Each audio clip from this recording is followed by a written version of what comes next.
Nih, sekali lagi ngaku kan? Nggak ngaku saya pites nih. Ya terserah. Terserah saya nggak ngaku. Oh, Anda punya ilmu gitu? Ya terserah punya ilmu kayak punya apa terserah urusan Sok, saya. coba ilmunya, lawan saya, sok. Silakan. Kalau bapak-bapak datang-datang nantang. Nggak apa-apa, saya tantang orang seperti Anda. Sok.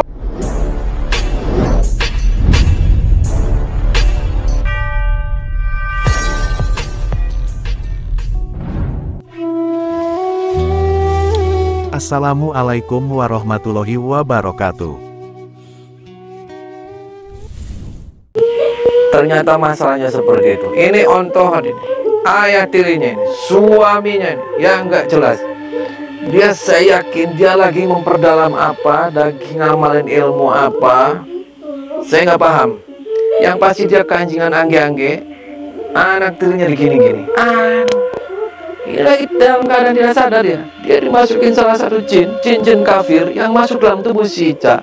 Itu pengaruh ayah tirinya dimasukin. Jadi ketika ayah tirinya itu numpakin dia itu dalam keadaan tidak sadar.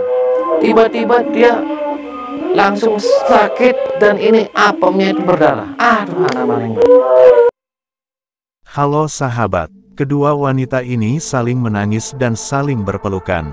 Sang ibu merasa hancur lebur hatinya, begitu dia tahu apa yang sebenarnya terjadi pada anak tercinta.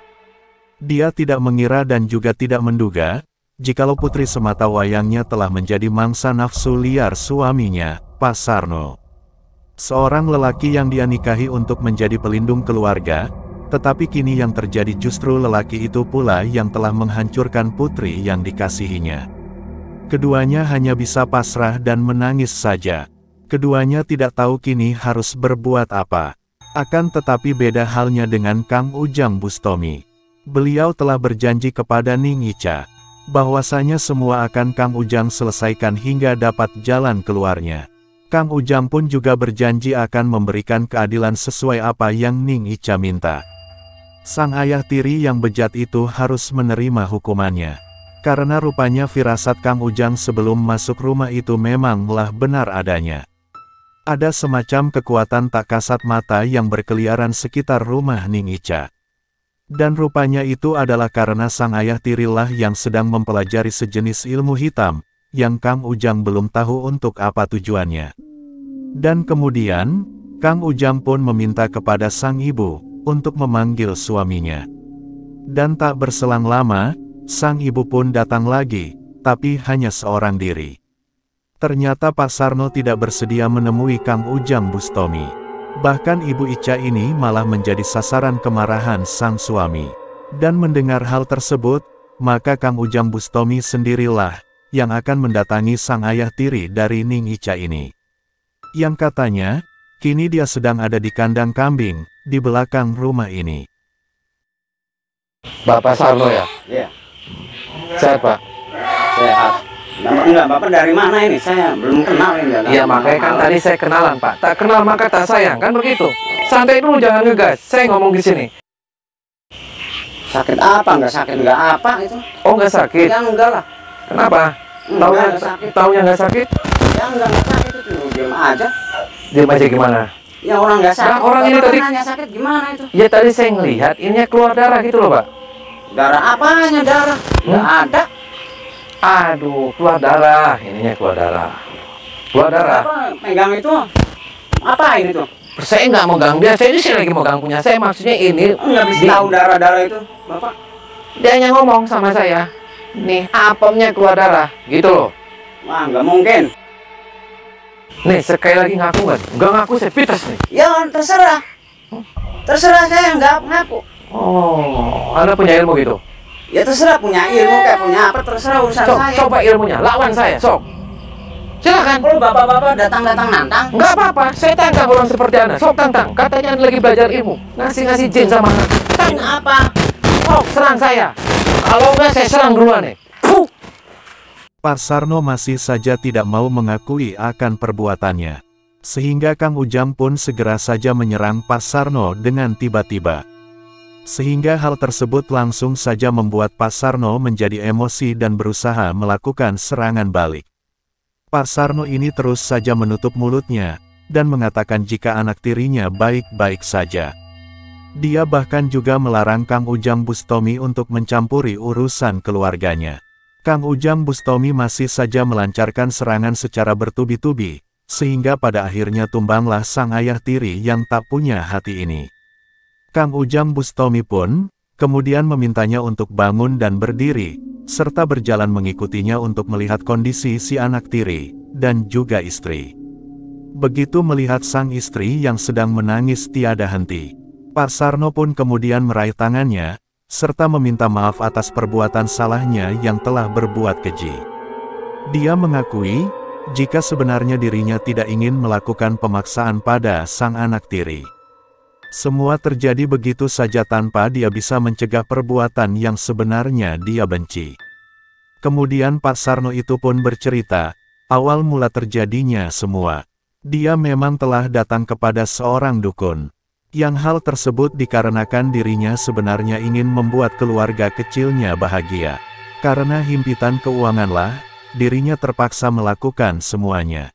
Dia merasa tidak berguna sebagai kepala keluarga, ketika melihat anak istrinya menderita dan tak mempunyai apa-apa.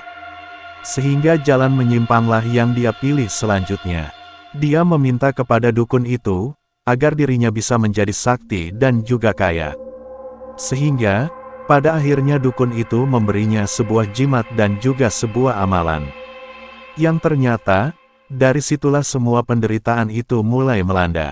Sebenarnya, sekuat tenaga dia berusaha melawan jin yang sudah terlanjur masuk ke dalam tubuhnya. Akan tetapi, pada akhirnya dia pun tak bisa menolak, ketika jin itu sudah lapar akan nafsunya. Dan dia pun pasrah, karena jin itu bahkan bisa membuatnya juga tak mengingat apa-apa. Dia baru sadar ketika semua sudah terjadi, dan melihat si Ica menangis di hadapannya. Pak Sarno ini sangat membenci dirinya, tetapi dia tak bisa membuang dan melepaskan ilmu dari guru dukunnya. Karena selalu saja para jin itu datang dan membuat sosisnya berdiri tegak meminta pelepasan. Dia bahkan berusaha menjinakkannya kepada kambing, ayam, dan lainnya. Tetapi, ternyata hal itu tidak membuat sosisnya turun, karena dia tetap tegak menjulang, sebelum mencicipi dan bersarang di apem basah anak tirinya tersebut. Dan begitulah seterusnya hingga dia pun sudah pasrah saja akan apa yang terjadi pada keluarganya. Dan penyesalan saja yang kini ada di dalam hidupnya. Karena, rupanya syarat yang sudah guru dukunnya itu buat, adalah dengan merasakan darah perawan. Yang hal itu baru dia ketahui, setelah semuanya tak lagi bisa kembali seperti sedia kala. Pak Sarno pun kemudian memohon kepada Kang Ujang Bustomi, agar bersedia membantunya melepaskan semuanya. Dan Kang Ujang Bustomi pun, setelah mendengar kisah sedih yang memilukan hati ini pun berkata, akan berusaha seperti yang dia bisa. Dan kini, Kang Ujang Bustomi meminta kepada Pak Sarno, agar dia mengeluarkan jin dan setan, yang sudah dia masukkan setiap kali dirinya berbuat asusila, kepada Ning Ica. Dan Pak Sarno pun melakukan apa yang Kang Ujang minta. Karena sebenarnya, setan dan jin yang bersarang di apem itulah, penyebab Ning Ica selalu mengeluarkan cairan merah pada apemnya. Duduk.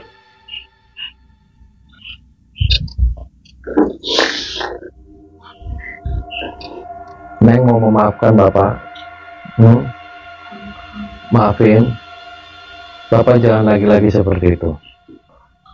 Salaman, Neng. Cium tangan Bapaknya. Udah, jangan lama-lama, nanti nyetrum lagi. Bapak ini, jangan ulangin lagi nih. Ini kasihan nih, masa depannya kasihan. Kasihan, dengar nggak? Paham nggak? Anda punya ilmu kayak gitu buat apa coba? Mending Anda sekarang bertani aja yang benar. Anda akhirnya kan gelap. Tadi kan barang-barang yang tertangi baik. Aduh, anak maning baik. Terus pokoknya nanti saya sekarang semua sekeluarga ini mau saya sterilin semua, netalin semua. Biar hilang kabel setan-setan ini. Nanti setelah ini saya tidak akan pulang. Anda katanya dari punya guru. Panggil gurunya ke sini, tungguin saya di sini. Kurang aja guru Anda itu yang bikinnya itu pernah ngaceng tuh barangnya. Aduh, anak maning baik. Duduk semuanya. Tarik nafas semuanya dalam-dalam. Terus tarik nafas dari hidung, keluarin dari mulut. Menundukkan kepalanya. Ketika saya membacakan ayat suci Al-Quran, kalau merasa mual apa semuanya keluarin semua, muntahin semua, yang dalam perut semua keluar, biar setan-setan semua pada hilang. A'udzubillahi minasyaitonirrajim. Bismillahirrahmanirrahim. Alhamdulillahi rabbil alamin arrahmanir rahim maliki yaumiddin. Iyyaka na'budu wa iyyaka nasta'in ihdinas siratal mustaqim. Siratal ladzina an'amta 'alaihim ghairil maghdubi 'alaihim waladdallin. Bismillahirrahmanirrahim.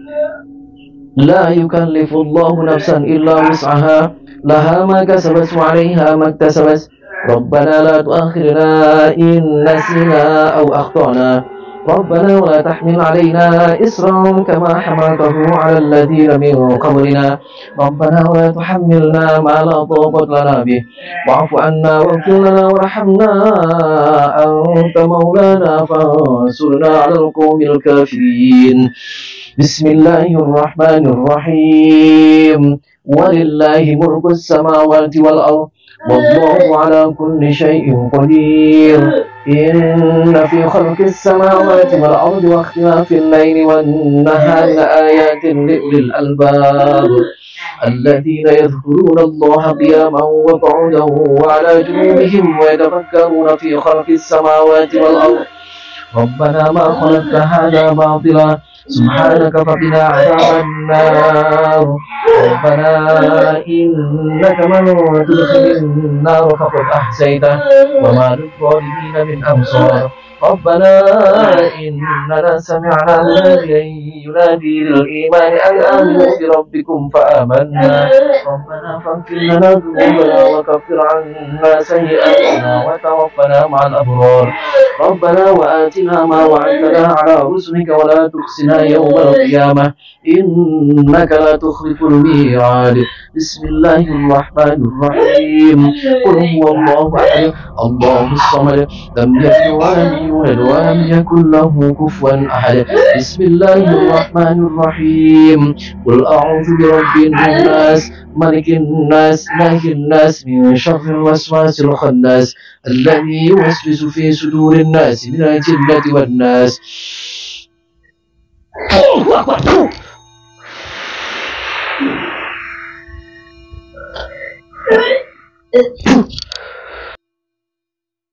Bapak sekarang saya sambil mau netain rumah, Bapak panggil gurunya, sekarang juga ditungguin. Ada yang mau silaturahmi dengan gurunya Anda, bilangin ditungguin dari Samin dari Bandung. Cepat. Berapa menit kesini? 2 menit.